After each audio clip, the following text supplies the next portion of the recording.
We're broadcasting live here with the, I want to call it the Master Series live webinar. This is Bill Crespo with Espresso Agent, and we've got some fantastic guests here.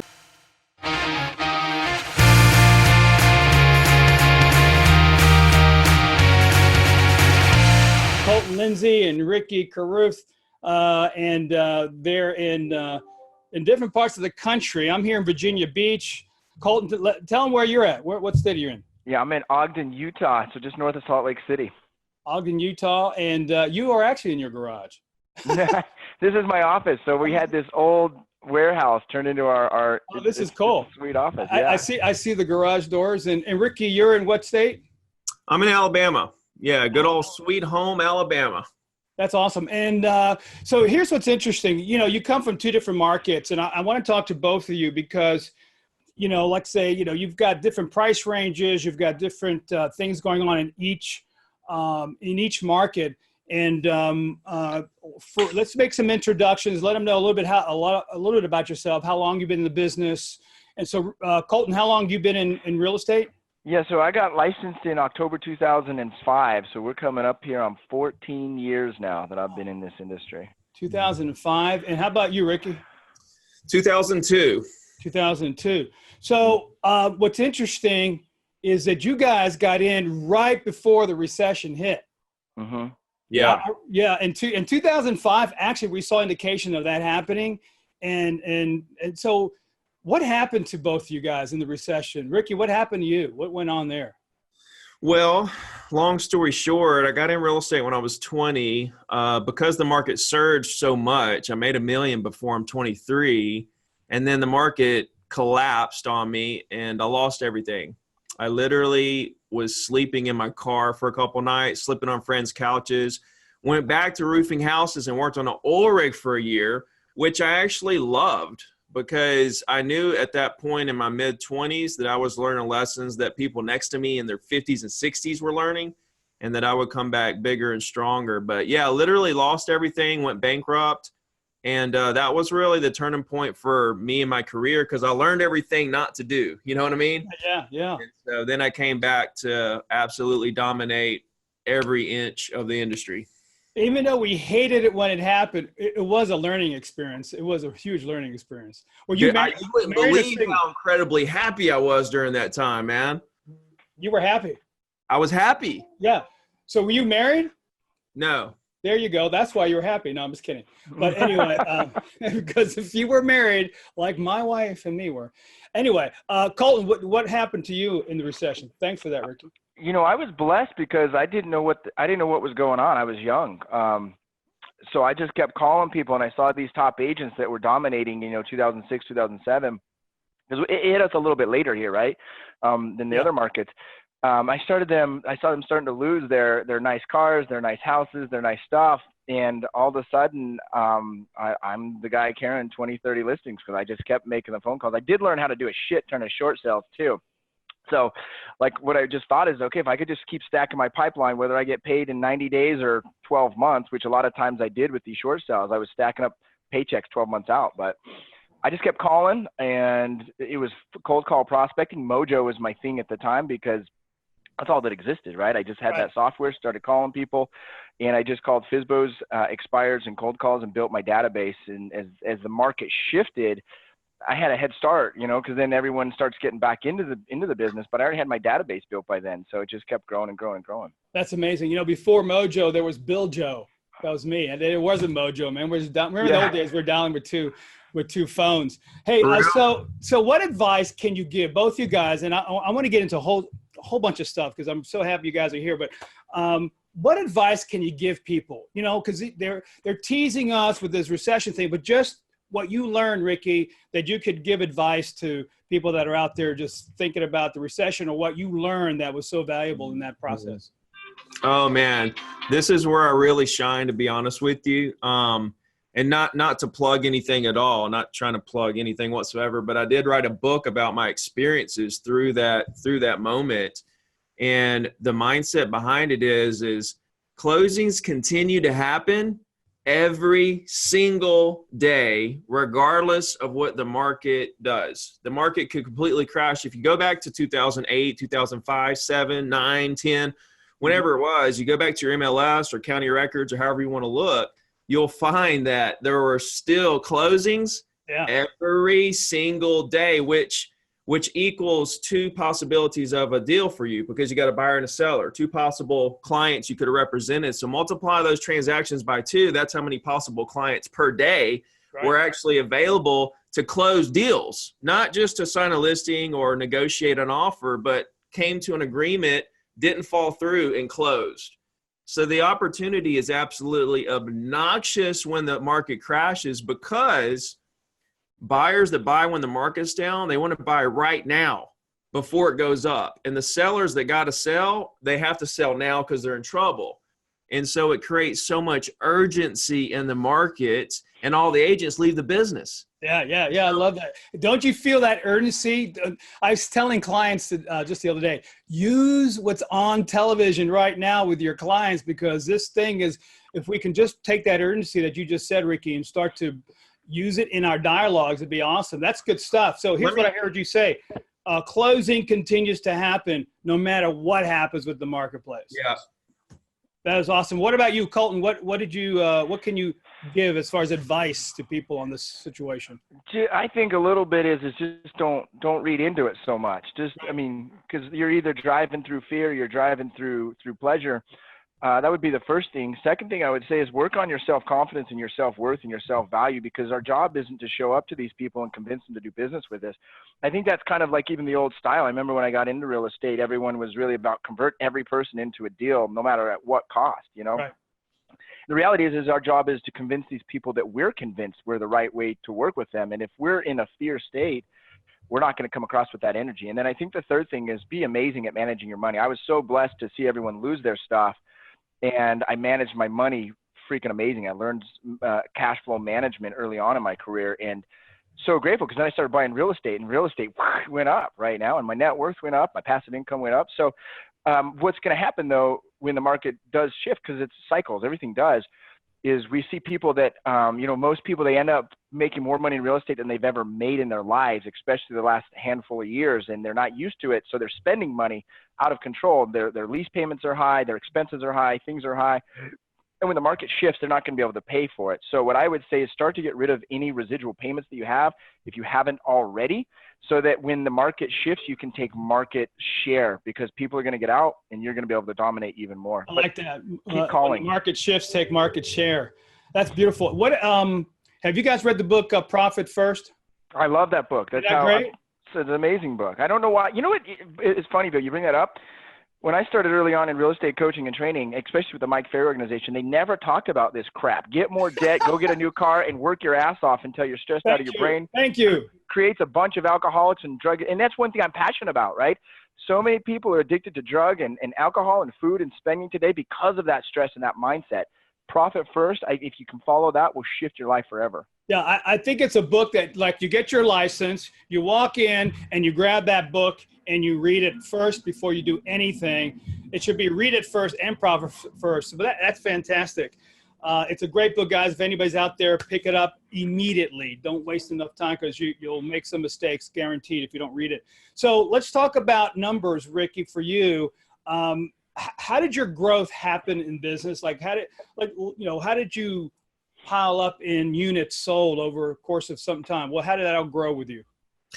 I like to think of it like a snowball, right? It's like the stock market when you put money in and you start accumulating. In the first couple of years, your dividend is not that much or whatever, but after 10 years, the dividend grows on top of the dividend, and now it's huge all of a sudden out of nowhere. It's the same thing with your real estate business. You accumulate clients the same way, and these clients pay you in dividends, i.e. referrals and referrals of referrals. Okay. So when I got back in 2008, I think I sold 20 or so, and then I sold like 35 and worked my way up to 100 in 2014, just a single agent. And I've sold over 100 ever since. I hit 118, 129, 111, 105 ever since. I looked at my numbers. I'm at 62 so far this year. Good. And I mean, it's just, You have to create relationships so deeply with these people that they'll never use another agent. It's like it goes back to like personal branding.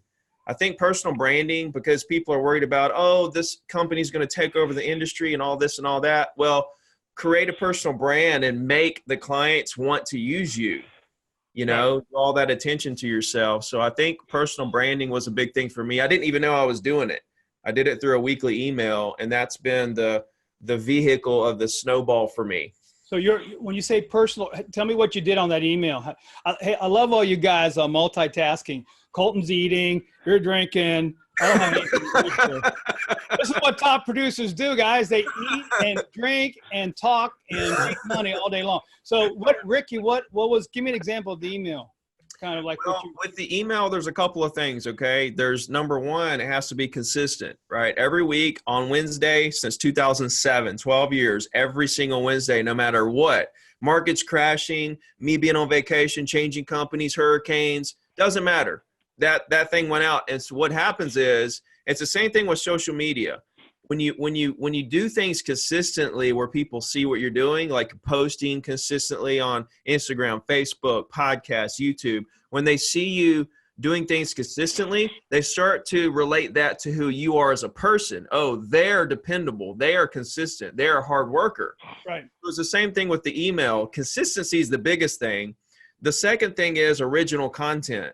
I create it every week. Okay. I write the article. I figure out it's original content every week. The biggest thing for me is I want them to know what the newest listings are for the last couple of weeks. It's every week is the email, but I go back 2 weeks on the new listings in case somebody missed the last week. So new listings, closed sales, active, what's on the market, stuff like that. That's the nitty gritty information that your clients want to know. They don't want to know how to cook shrimp etouffee. All right. They don't want to know what color to paint your walls in the fall. They want to know what's going on with the market. You know what I mean? Right. I love it. That's good stuff, man. First of all, consistency is it, man. People just drop off. What, Colton, did you swallow everything? Because I didn't want to talk to you if you got everything down? No, I'm good. I'm golden. I'm golden. I got to get my avocado and hummus in. Man. Millennials.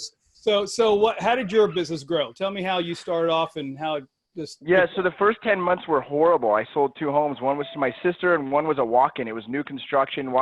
Back then I did floor time, which was a horrible idea, right? Waiting for people.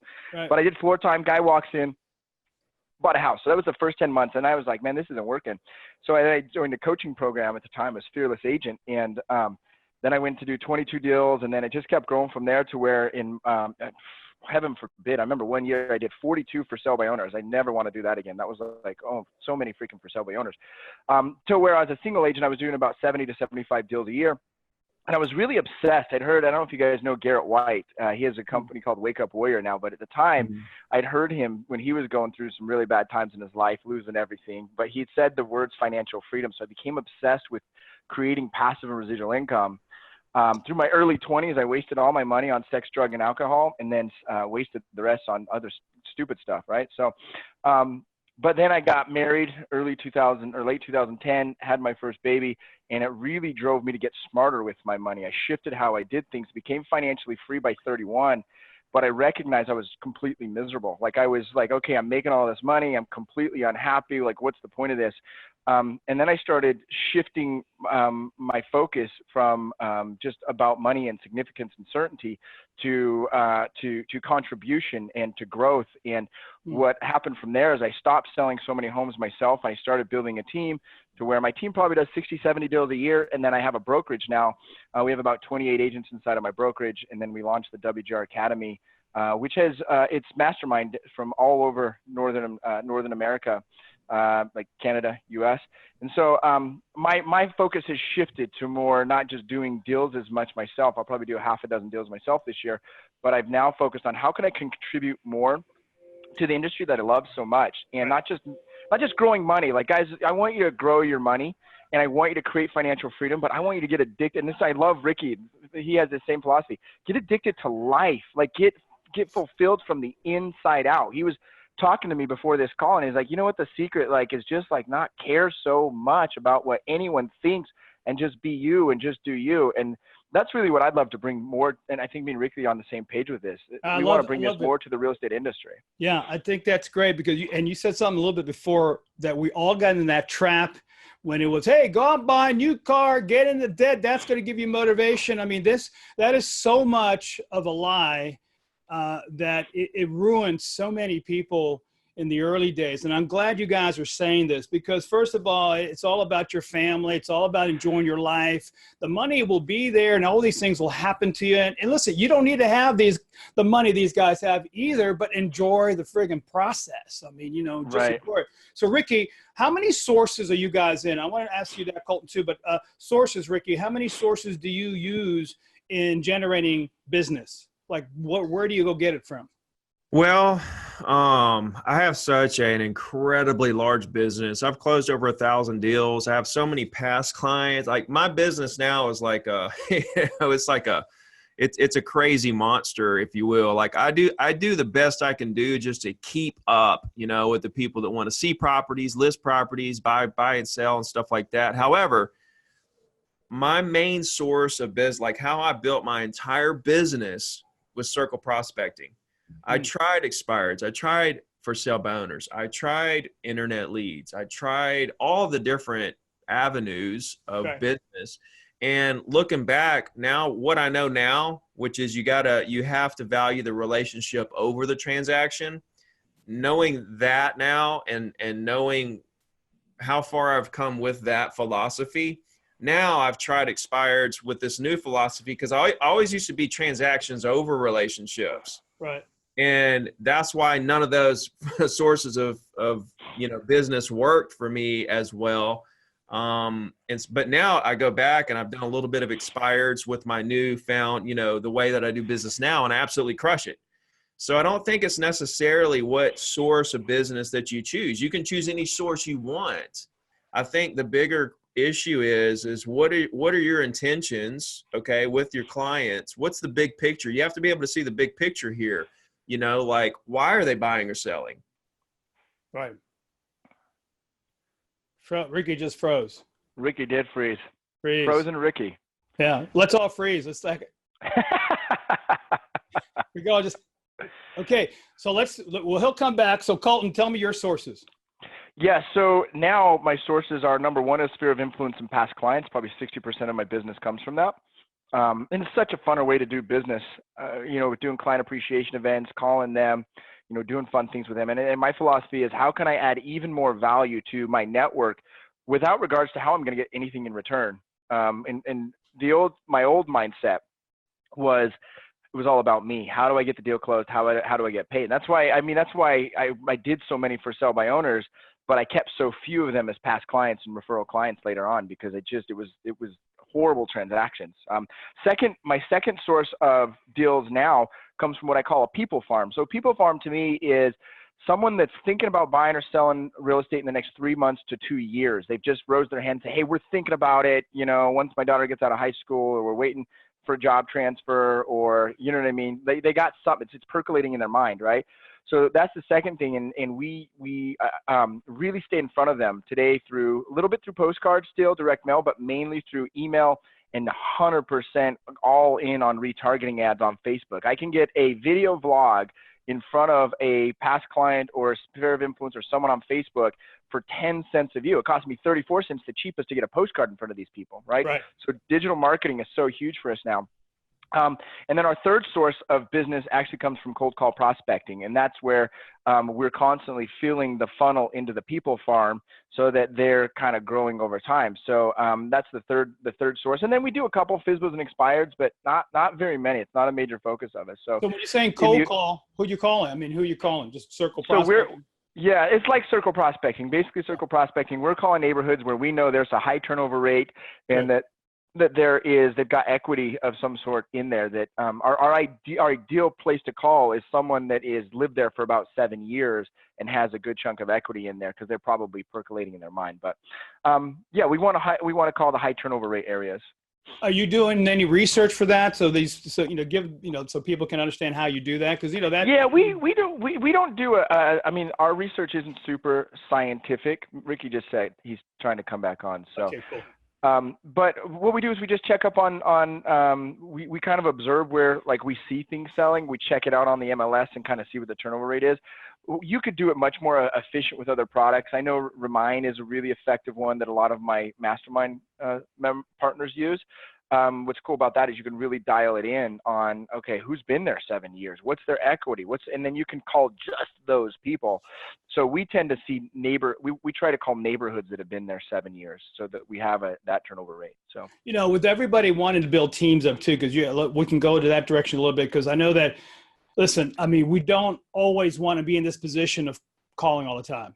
I think people want to finally get away from doing that. And you're in sales, man, you got to make some calls. You got to be able to use your mouth and know how to communicate at a high level. But at what point did you decide what was your first hire, and when did you actually do that?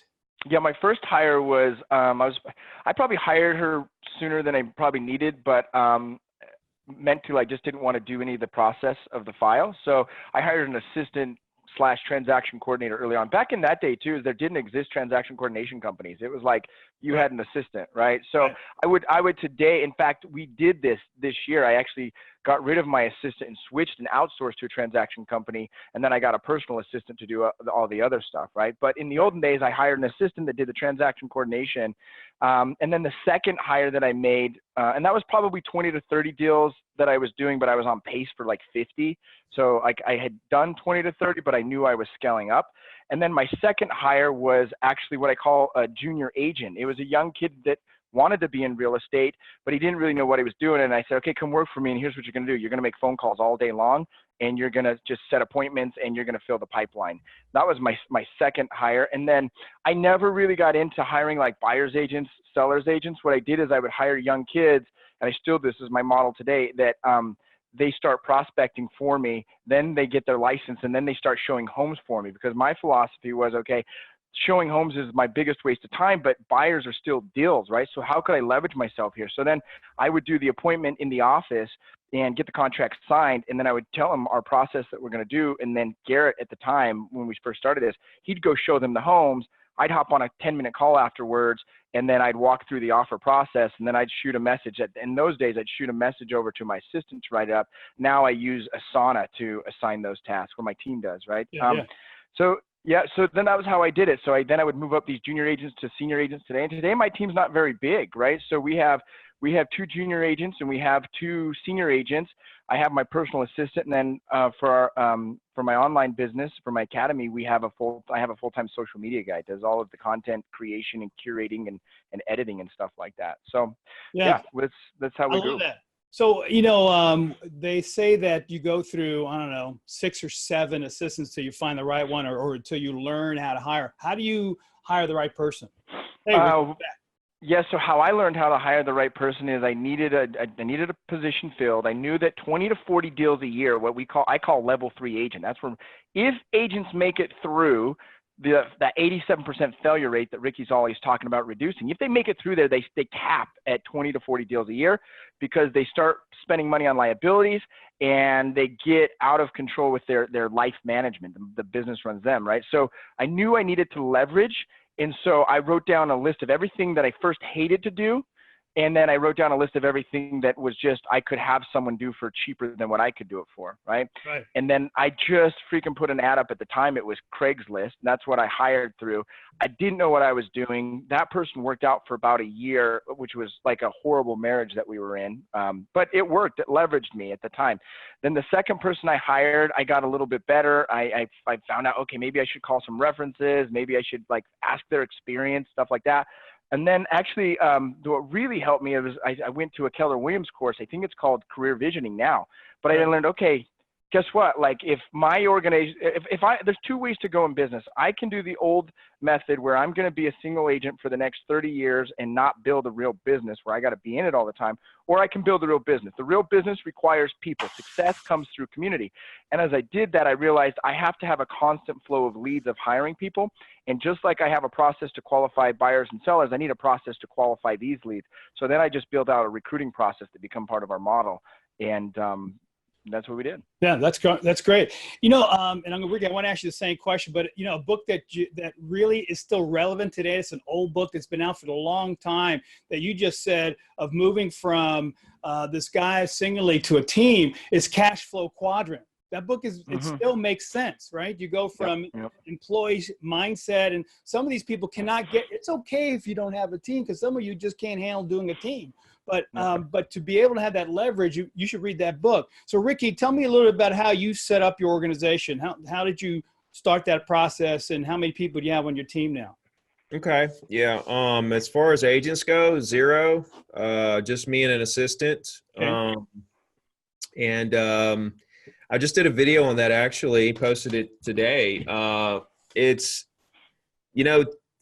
single agent versus team. That's kind of an age old debate, I guess. We can get into that later, but to answer the question, my assistant, I think the biggest thing with an assistant, I think that, as you're coming up as a single agent, if you want to be a team or stay a single agent, I believe in the fact that you should do as much as you can do on your own to learn the process, kind of wait as long as you can. A lot of people argue with that. They want to leverage as quick as they can. Me, I like to know how to do things. I want to know that when my assistant's sick or has a child like she did a couple years ago, I can step in and handle all that if something happens, kind of thing.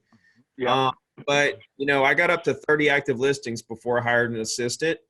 I needed somebody to take the pressure off of the other agents in my market trying to show all my listings. That was taking so much time away from me and building more business. So that was step one, to get an agent, to get an assistant in there to handle that. Then once I got her in there, then I delegated everything else to her. The way I found her was she actually was working for another broker in the area, and she was ready for a change. I kind of heard a little rumor, and I interviewed her. But I think the biggest thing is, the best situation for people hiring an assistant is to find one that has some kind of experience of some sort, experience with MLS in your market, experience working maybe with another agent, somebody who maybe secretary or some kind of processor for a lawyer, or some kind of experience, you know what I mean? And if they have MLS experience, that would be the best. So what's interesting is we got two different models here. We got Colton with the team and him leveraged out, and then you are in it, and which I think is all fine. I don't think it works for whatever you want, and I think Ricky works for you.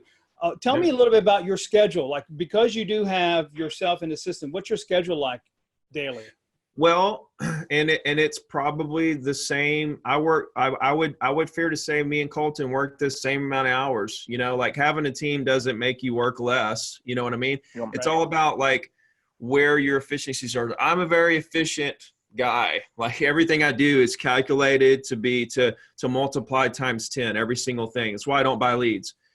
But my schedule. I like the way you slipped that in real quick, but we won't go there right now. But that was good. I like that. I mean, it's just, if you want to talk about efficiencies, we can get into that too. But I get up at 4:30, right? That's my thing. Like, what makes me jump out of bed is the fact that I'm trying to save the world. Like, you have to have something that makes you so excited about life that it makes you jump out of bed to run to whatever you're trying to accomplish, which is trying to help people. So I get up, then I work for an hour. I work out for an hour. I come home, I get ready for work. I'm at the office by 8, have a meeting with myself, figure out what I'm going to do for the day. Then I absolutely crush everything. I do more in a day than most people do in a month. 3 o'clock rolls around, another meeting with myself to make sure I'm tying up all my loose ends for the day. I go home and sleep like a baby. You know what I mean?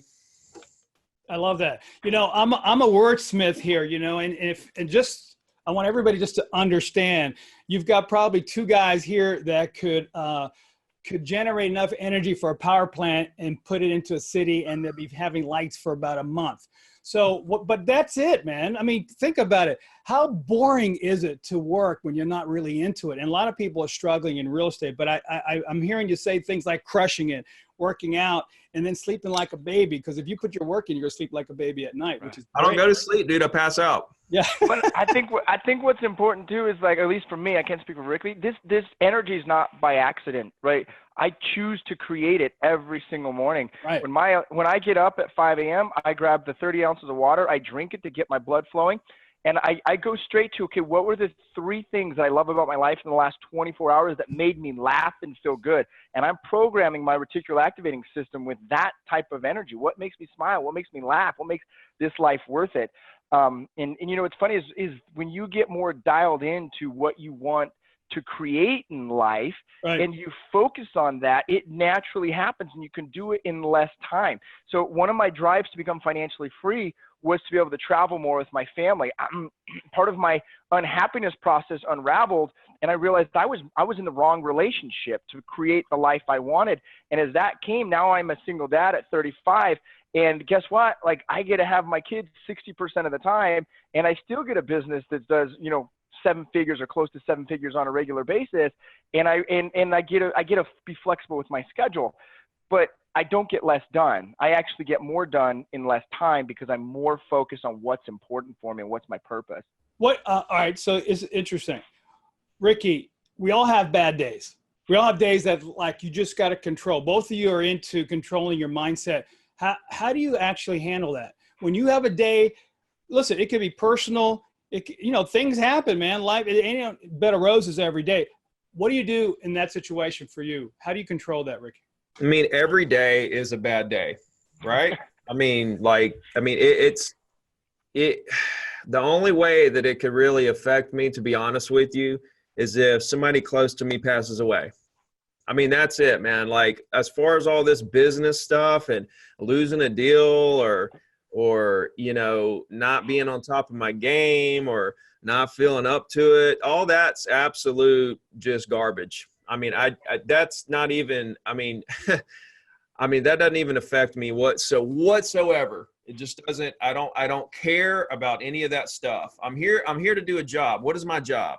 My job is to put forth as much effort as I can, not caring anything about the results at all, to help as many people as I can help.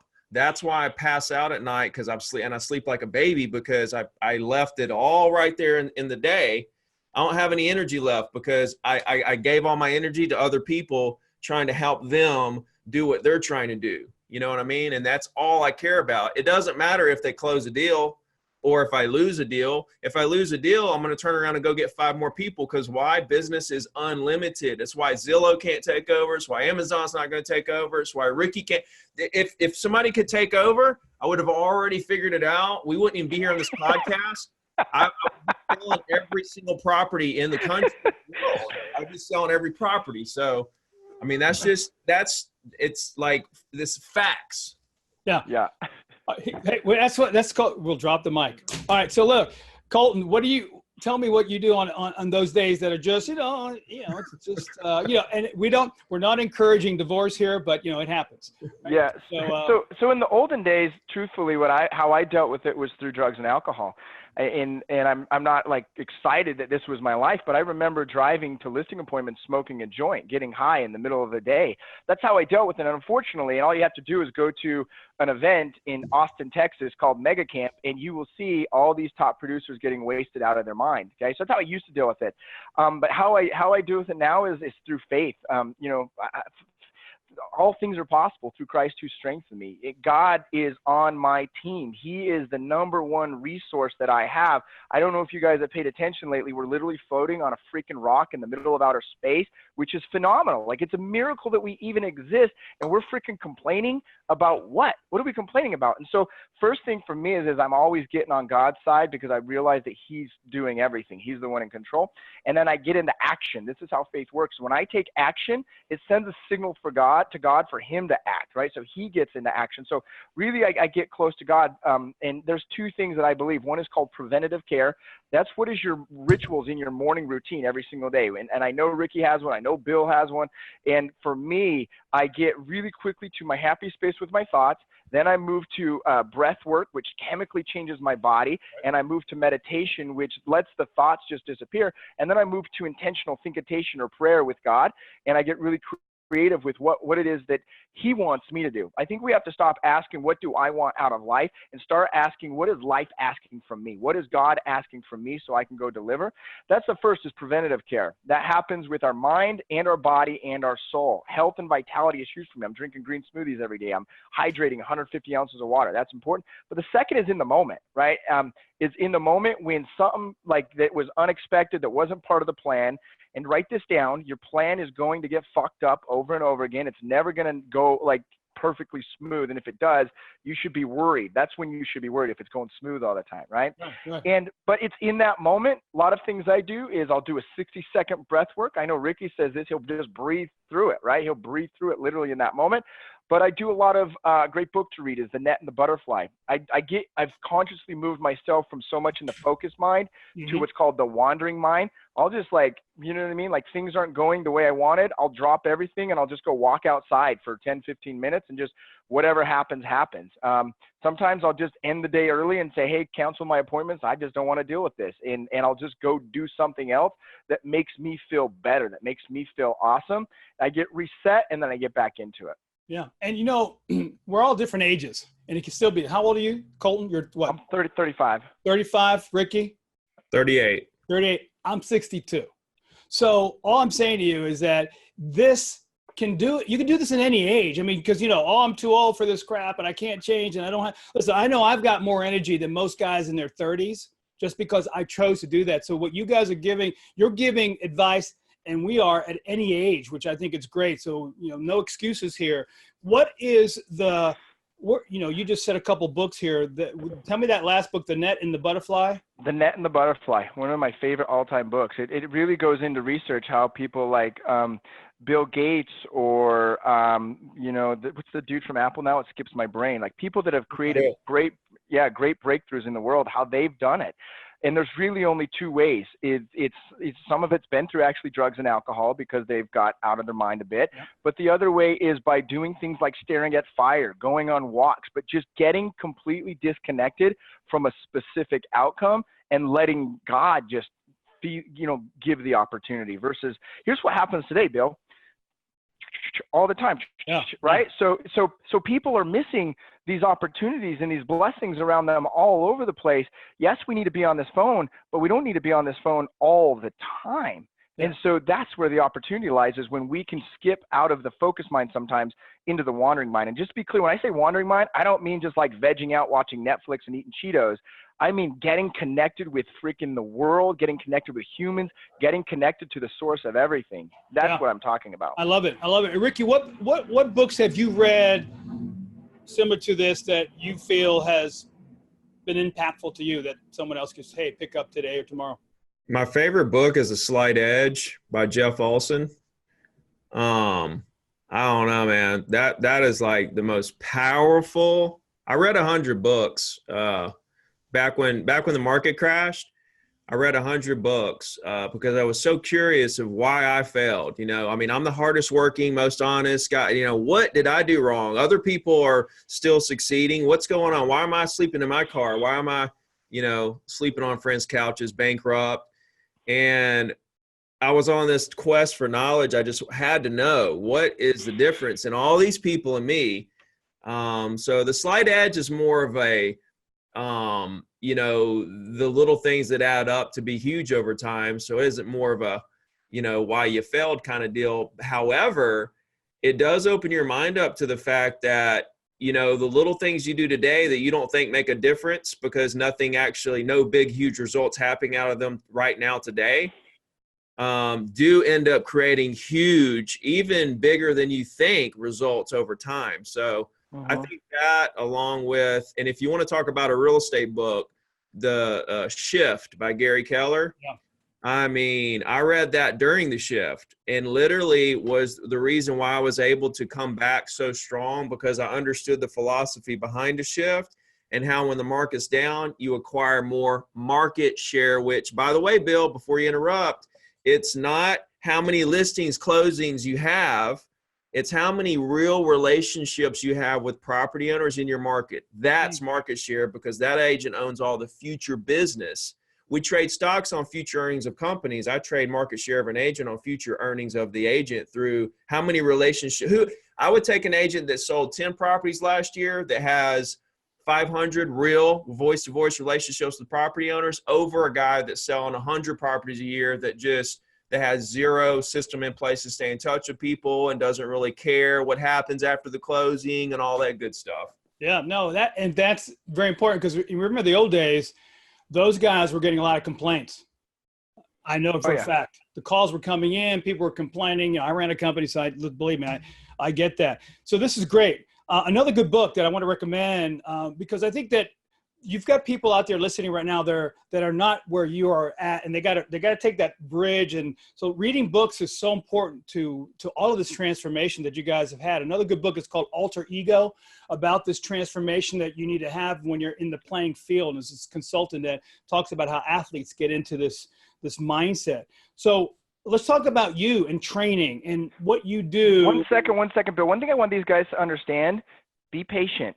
It's not going to, like, the ideal you, the optimized version of you, the 10 years in front of you is always going to be 10 years in front of you. There's no place to get to except for this moment right here, and you're enough in this very moment. Also realize, though, that when you do the work every single day, it will subtly just unravel. If you can put yourself into that positive, I'm not saying positive thinking, because I believe in being realistic, like what's the truth, that sets us free, right. But positive momentum with our self-worth and our self-confidence, and reading books is one of those ways that's going to do it. It's going to make it happen for us. Being patient is the key. Yep. It's not going to happen overnight, but it will go. So training for you guys, what do you guys do on a regular basis to just continue to learn about the market, learn about you? I mean, reading is one, but to train, or maybe what you're doing with your staff, what do you do to get yourself and your staff up to par weekly? I'll let Colton answer this. I've got a pretty simple answer. So I believe that 10 to 20% is going to be the mechanics and the skill set and how to. So obviously we do put some focus on that because that will increase your self-confidence. But I believe 80 to 90% is your psychological state and your emotional state.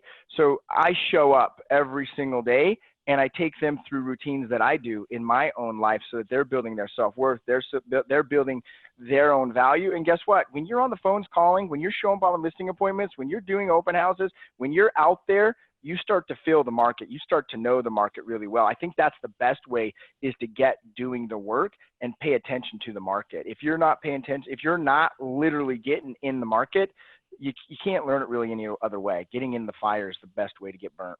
Right. What do you say, Rick? Same thing, really. That was good. That really, I mean, the thing is at this point, I'm not reading a lot. I'm not watching a lot of stuff. I'm too busy executing, closing deals, and helping people. And at this point, we're kind of, I get, excited about learning and growth at this point in my career is through the experiences. I mean, closing 10 deals a month, you learn a lot about people. You get different situations that you have to maneuver through. There's always something new that you learn. See, there's two types of education, Bill. There's the type that you learn from books and seminars and videos and podcasts and webinars and all that stuff. That's essential. And then there's the growth from the education from experience. And what a lot of people miss is they go to seminars their whole life and they never take any action. Right. And they think that next seminar is going to be the thing that gets me to the next level, or I'm going to learn this and it's going to unlock and everything's going to start happening. But it never happens because they're never willing to commit to putting in the action behind what they learned at the last seminar to see any results. So like, I'm to the point where I've learned all that stuff in books and seminar. Like, I've learned all that stuff. Not that I can't learn anymore. I'm just to the point where the way I operate, I get so excited about learning from my experiences. And think about it like this: real estate, college, you have to pay so much money to go learn something. In real estate, you get paid to go learn stuff. It's the opposite. You get paid to go learn. And so, like, I feel like I'm in a college class every day, learning these essential, all this essential stuff. And I get paid to learn this stuff. You know what I mean? So that's kind of the way I look at it. I like it. Great attitude. That changes your perspective of your day then. You can't have a bad day if every day's a learning day. This is great. One thing that me and Ricky both do, I know because we've talked about it before, is we have a meeting with ourselves every morning, about 30 minutes. and I call it, my SMART day. What are the 3 to 5 major outcomes Tony Robbins talks about? What are the 3 to 5 major outcomes I want to create today? And then I stack and flood myself full of certainty. Why are these even important for me? What's this going to do for my life? Because self-doubt's always back here. Yep. And then the third step is, okay, what are my 3 to 5 actionable items that if I do them, it's going to drive these outcomes in my life? I don't get stuck doing to-do lists, because to-do lists go on forever. I get actionable items that drive to my outcomes. But what's important is that 30-minute meeting with ourselves for us to get clear and decide, here's the direction of my life. Here's where I'm going, because this is my life, my show, my reality. I will not allow the world to dictate my future. Yeah, and that's interesting. Where do you see the business going now? You've been in it 2002, Ricky, you, Colton, 2005, and you guys, whoever wants to answer, but where do you see the industry going? Because there has been a lot of changes since you guys have been in. Yeah. Where do you see it? In terms of what, Bill? I think in terms of how to handle the business from an agent perspective, because there's so much crap that gets thrown at an agent. Like, you've got to have all these things and you got to be an expert here. But I think, Ricky, your approach is a human element here that you just got to get good at. But where do you see this industry going? Yeah, There's a false going and a real going. So how do you? I think right off the bat, let me just, throw this out there. I have 0 CRM. I don't have a CRM. Okay. Don't have one, not going to get one, don't need one. And it's not to say that that's a bad thing or whatever. I'm giving you a different perspective, because there's agents out there contemplating what CRM I'm going to get. And I'm going to take about 3 weeks. I'm going to take about 3 weeks to figure it out. I'm going to do all the research. Meanwhile, Ricky is closing deal after deal after deal after deal while they're spending all this time trying to figure out what they're going to do on the CRM they don't need. So I'm just throwing stuff out there about how I think here, but I think where the industry is going in a big, big way, and I think agents really need to grab a hold of this and start doing this, is to build their personal brand. I think that is where the magic is going to be, short and long term. It's already becoming a thing right now, but it's going to get even worse and worse and worse. And if you're not utilizing the online platforms to build your following and to develop your audiences and to build your personal brand with, it's not about how many people follow you. It's about, because I was offered about a month or two ago a $32,000 deal to get 1 million real followers on Instagram. And I was like, absolutely not, because right now I'm at 40-something thousand, and it's concentrated real estate agents. Uh-huh. Every DM I get is from an agent that needs my help. And so my 40,000 followers it's a concentrated group, is far more valuable to me than 1 million followers that are just whoever in the world or whatever. And so I think you need to think about that as well. It's not about number of followers. It's about engagement.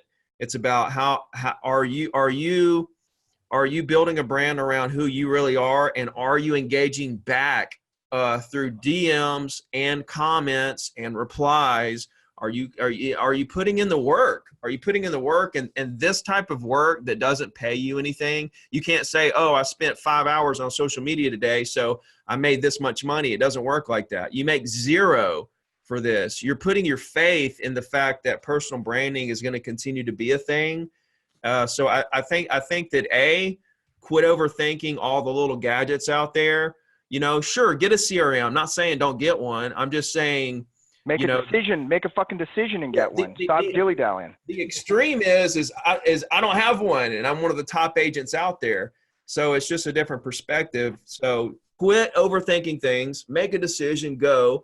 The longer you wait to make decisions, the worse everything gets. The quicker you make decisions, even down to what restaurant we're going to eat at tonight, honey. Like, the decisions need to be made quickly on everything. And the thing is, have faith that if you make a bad decision or bad move, it's better to make 5 quick decisions and have 3 of them end up good than 1 bad decision that you waited all day to make. You know what I mean? So just make the decisions quick and work on your personal brand.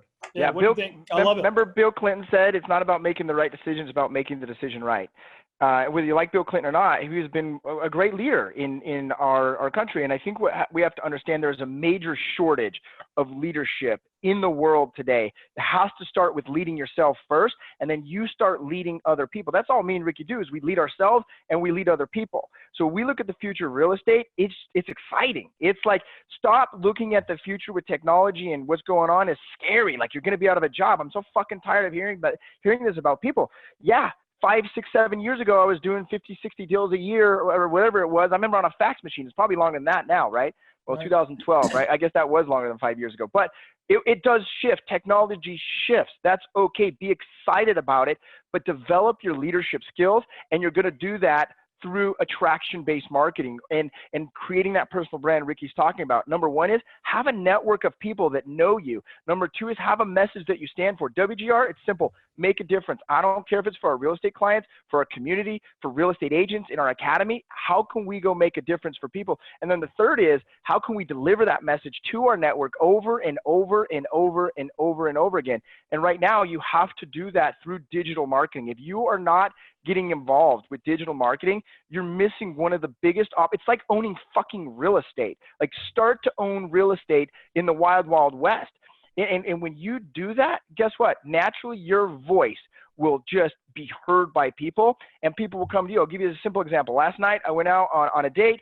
We went to just a local bar here to grab a drink. I went to the bathroom, and while I was in there, the bartender asked the gal I was with, "Hey, is that Colton Lindsay?" I come back, and she talked to him or whatever. Next thing I knew, the dude's giving me free drinks because he follows my content and he freaking loves my message, right? So you've got to be involved in creating relationships on a high level by being an awesome leader. Develop your leadership skills. You know, I don't know each of your personality styles, but you've got some people that are afraid to do that. And they're going to have to, if you're going to succeed, I think what your guys are saying, that you've just got to put into practice. You got to get out. You've got to make that a point. Well, give me an example, Bill. What are they scared of? You know what? I think a couple of things. First of all, the industry is freaking them out about all these different things. There's not a focus of what they need to do because you got all these people going after us for different things. But I think they now have to be that brand. You know, you guys have dynamic personalities, and I don't know if you evolved to that or that you were always that way. But you have the amiables, the people that are a little bit shy. They're not even prospecting on a regular basis. That fear comes up, and so they've got to get over the fear, is what you're saying, and start to apply themselves. Well, everybody in the beginning, every single person was scared. I was scared. Colton was scared. I was scared to make my first call. I was scared to do my first video. Every single person was scared. Okay. So why shouldn't anyone else in the world have to go through the same? It's a process. See, top producers understand this, that the fear thing and the shyness thing, all that is actually part of the process that every single person has to go through. So you either realize that this is part of the process. I have to go through this. It's like getting hazed at the sorority, at the fraternity or whatever. Like you have to go through that stage to get to the next stage, which is, okay, this isn't so bad. All right, cool. I can do this. Okay. Now I'm going a little bit. Okay. Now I'm kind of getting a little comfortable. Probably be a lot better in 5 years, but now let's start to try to figure out what we need to be saying and let's try to get a little better. And you plow through the stages. You plow through them. You have zero regard for fear, because here's the thing, Bill, if I have a family at the house and I'm scared to make a freaking phone call or do a video that may possibly put food on the table for them, how am I supposed to look at them in the eye when I come home knowing that I didn't do what I could have done for them? That's the most selfish, most irresponsible thing that I could think of in my entire life, is to not do something that you're scared of. Because why? Because you think somebody's going to come through the phone and slap you? Like, it's not going to happen, bro. Nothing is going to happen to you if somebody hangs up on you, if somebody cusses you out. Nothing happens. They do it. They hang up. It's over. We make another call. We have a great conversation on the very next call. We sell a property. It's part of the deal. Yeah. And and the big point is that we're so self-centered. We're worried about ourselves. You just made a great point. We are not doing our job for those people when we think the opposite way. Yeah. And that's a great point. Colton, what do you think, man? Well, I think just stop being addicted to significance, stop being addicted to problems, stop being addicted to drama, stop being addicted to what people, we're so addicted as society today to acceptance and approval from other people. Get rid of that drug in your life, because people really don't fucking care much about you. They're so obsessed with their drama, with their problems, with their stuff. And my friend Joshua Smith, you guys know him over at GSD Mode, he once said to me, he said, Colton, people don't get where they want to go because they're not committed to themselves. Interested people, they let fear dictate the actions they don't take. And 95% of our fears will never affect us physically. Here's the reality when it comes to money, because most of you guys let money dictate what you do or don't do. Money's not real. It doesn't even exist. And yet you let it control what you do. Committed people, they take massive action because they realize, hey, my life, my show, my reality, and they don't do it without fear or being uncomfortable. They fucking do it anyways, because it's the amount of uncertainty that we can just comfortably handle that's going to stretch us. It's going to grow us. It's going to take us to a next level. And you get to the other side and it's like, well, shit, that's not that big a deal anyways. And so I would say just stop being addicted to the drama in your head. Let it go. Stop trying to and that's what people do, that because that's where they get, attention. That's why we have little kids, they whine to their parents and they grow up being freaking victims because their parents don't have the freaking balls to stand up and just say no and put them in the room. And instead what they're doing is, hey, here's an iPad. Yep, go ahead and get that anyways, because I'm tired of hearing you crying, because they don't have their own self-worth. Start to develop your self-worth and be a decision maker. Yeah. Hey guys, the people, it's funny. I watch the people that start to leave when we start telling the truth, and you're looking at people go, well, I think I got to go now, because they start leaving. Those are the people that will never really make it. But I just want to say, you guys were just, we've got to hang out together one day. I mean, I'd love to be in the same room with both of you just to. Where are you at, Bill? I'm in Virginia Beach. Yeah, okay. Tell Espresso to fly you out to Dallas here in September. Come hang out with us at the summit. Yeah, that'll be fun. I would just, that'll be just awesome. Good. Thank you, Colton. Anyway, so hey, listen, Espresso Agent, guys, is here to help agents, and you guys were dynamic. It was great. Any last comments before we hang up today? First of all, where can they get a hold of you, Colton and Ricky? Colton, where can they email you, talk to you, whatever? Yeah, one of the greatest ways right now is Instagram, just the WGR, THEWGR. By the way, I think it was, someone asked, I think it was Espresso Agent. What does the WGR stand for? It stands for the world's greatest realtor. It was something that I started early on in my career when I was calling FSBOs, and it just evolved to the WGR. So that's awesome.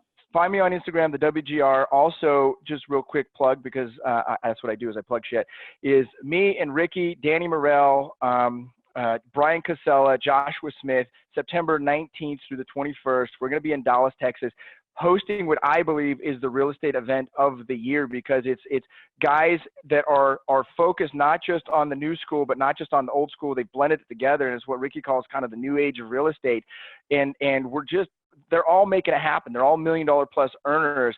But what I'm so tired of seeing in the coaching industry today is people selling them shit that does not work, and they're taking their money and their people aren't getting the results. And so we're not even making money on this freaking event, by the way. Right now we're losing money on it, but we are so committed to giving back to the industry. So get to Dallas, Texas. And Bill, you better make sure that the Espresso gets you out there.